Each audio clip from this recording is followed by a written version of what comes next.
Assalamualaikum warahmatullahi wabarakatuh. Perkenalkan kami dari Universitas Tuku Umar yang terdiri dari saya, Nabil Zurba sebagai ketua pengusul. Kemudian ada anggota Tengku Farisni, Yarma Riza, Fitriani dari bagian ilmu kesehatan masyarakat, Fadli Afriandi dari bagian sosial, Ekalis Dayanti dari bagian perikanan, Muhajirin dari bagian keteknikan.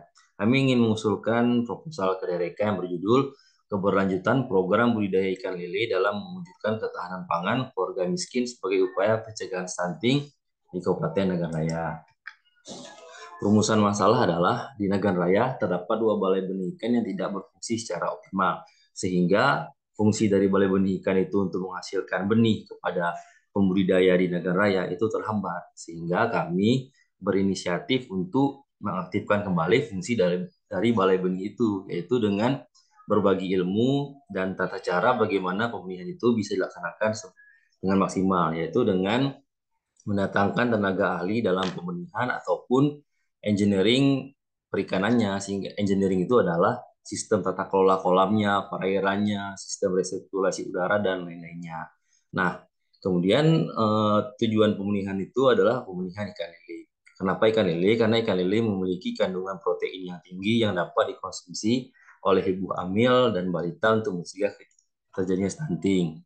Dan salah satu permasalahan di sini adalah pada sebelum kami datang di Nagan Raya, pembudidaya itu mengalami kesulitan dalam memenuhi kebutuhan pakan untuk pembesaran ikan lele karena pakan komersil itu sangat mahal.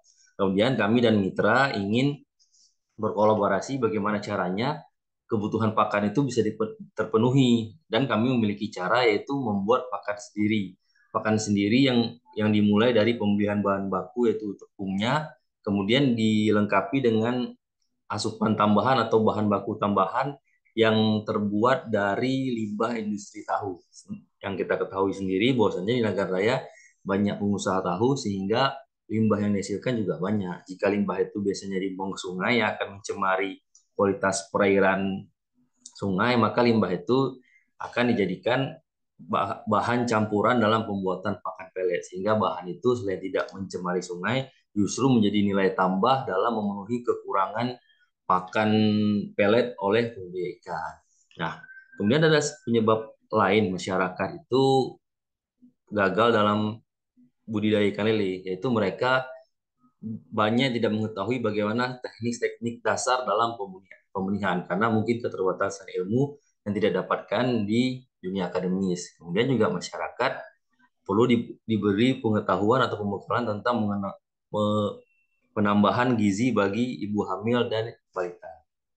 Kemudian ada inovasi yang diusulkan. Nah, dari mitra adalah kemudian bahan alat, kemudian benih lele, kemudian memfasilitasi pelatihan dasar masyarakat terkait budidaya lele yang sumbernya adalah tim dari kami, dari Universitas Teguh Umar sebagai pengusul.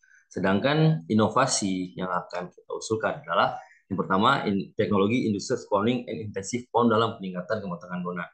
Nah, bagaimana kita menghasilkan indukan yang berkualitas? Itu dengan memacu pertumbuhannya dengan hormon, yaitu hormon hipofisa. Hormon hipofisa jika dibeli di online ataupun di toko itu sangat mahal, sehingga kita akan membuat yang versi bahan bakunya, yaitu bahan dasar hipofisa adalah kelenjar hipofisa dari otak kepala ikan, sehingga kita dari penjualan ikan, limbahnya dipotong kepalanya, diambil hipofisanya, diekstrak di lab sehingga didapatkan cairannya, kemudian diinjeksi ke calon indukan ikan supaya cepat terjadinya pemijahan dan memiliki pemijahan yang berkualitas. Nah, kita akan memberikan pengetahuan pembuatan hipofisa itu kepada masyarakat. Kemudian kita akan mengajarkan juga bagaimana pembuatan pakan dengan penambahan bahan baku ampas tahu. Nah, jadi masyarakat diajarin cara buat pakan buatannya. Dilanjutkan pemberian makan tambahan berbasis ikan lele. Nah, pemberian makan tambahan untuk ibu hamil dan balita ini bersumber dari hasil dari kolam ikan lele yang dibudidayakan oleh masyarakat miskin tadi. Nah, jadi dari hasil ikannya itu akan dibuat makan tambahan. Kemudian ada lagi regulasi terkait ketahanan pangan keluarga. Di situ akan dibuat oleh kanun. Kanun itu peraturan desa. Yang isi peraturannya itu bagaimana desa akan membeli hasil dari budidaya lele masyarakat miskin tersebut, sehingga masyarakat miskin dilindungi hasil panennya dalam bentuk regulasi, yang hasil panennya itu akan dibeli oleh desa, yang desa itu sumber dananya adalah dana desa untuk peningkatan pengurangan stunting bagi masyarakat, sehingga mereka akan membuat makan tambahan itu dari bahan ikan lele yang dibudidayakan oleh masyarakat miskin, sehingga masyarakat miskin panennya terjamin, dan masyarakat kelompok tertentu yang akan menjadi sasaran penurunan stunting dan gizi balita buruk mendapatkan manfaat dari pakan tambahan ikan lele tadi.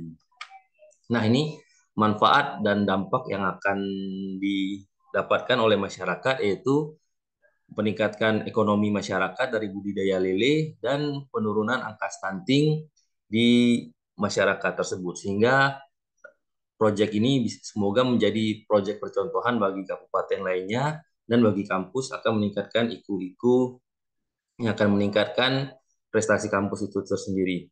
Dan saya mengucapkan terima kasih kepada Bapak Ibu yang telah meluangkan waktu mendengarkan presentasi saya ini. Semoga presentasi saya ini dapat dipertimbangkan, dinilai, dan dapat bermanfaat bagi masyarakat yang ada di Aceh. Sekian dari saya. Assalamualaikum warahmatullahi wabarakatuh.